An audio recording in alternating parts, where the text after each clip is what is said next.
सोनं चांदीची दरवाढ सुरू. सोनं 1,000 तर चांदी 2,000 महागली. जीएसटीसह सोनं प्रति तोळा 1,62,000 चांदीचे दर थेट 2,78,000.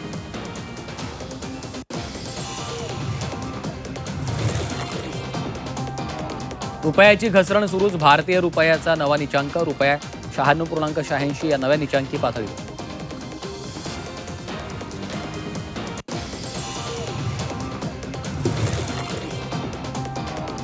कोल्हापुरात 108 अँब्युलन्स चालकांचं काम बंद आंदोलन. बीव्हीजी कंपनीनं चालकाला आजारपणात मदत न केल्यानं आक्रमण. तातडीनं मदत न दिल्यास राज्यभरातील सेवा बंद करण्याचा इशारा.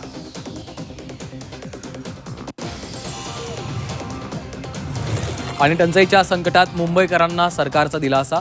धरणांमधील राखीव पाणीसाठा वापरण्यास महापालिकेला परवानगी. ऑगस्टपर्यंत अतिरिक्त पाणी कपातीचं संकट टळलं.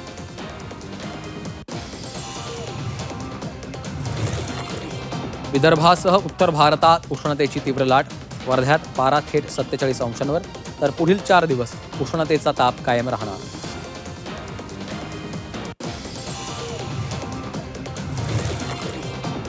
नागपुरात उष्माघातामुळेच दोघांचा मृत्यू झाल्याचा संशय. शवविच्छेदन अहवालातून मृत्यूचं नेमकं कारण स्पष्ट होणार. गणेशपेठ मध्यवर्ती बसस्थानकासमोर एका 45 ते 50 वयोगटातील अनोळखी महिला बेशुद्ध अवस्थेत आढळली.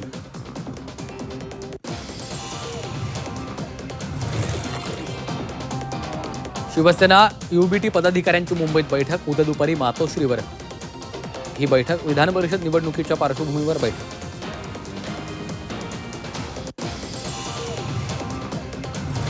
विधान परिषदेसाठी प्राथमिक चर्चेमध्ये महायुतीचा फॉर्म्युला ठरला. भाजप 12, शिवसेना 3 तर राष्ट्रवादीला 2 जागा. सूत्रांची माहिती.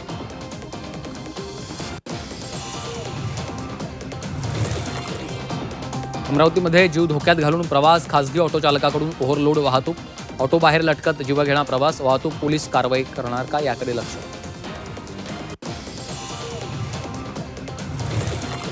जळगावच्या धरणगावात पेट्रोल डिझेलसाठी शेतकऱ्यांची गर्दी.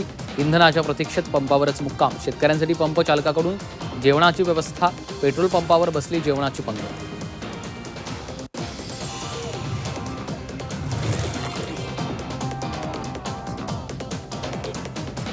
वाशिम जिल्ह्यात इंधनाचा तुटवडा. डिझेल अभावी मशागतीची कामं रखडली. डिझेलसाठी वाहनांच्या पेट्रोल पंपावर रांगा.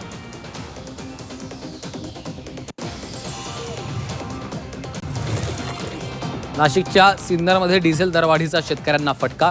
डिझेल महागल्यानं शेती मशागतीचं गणित बिघडलं.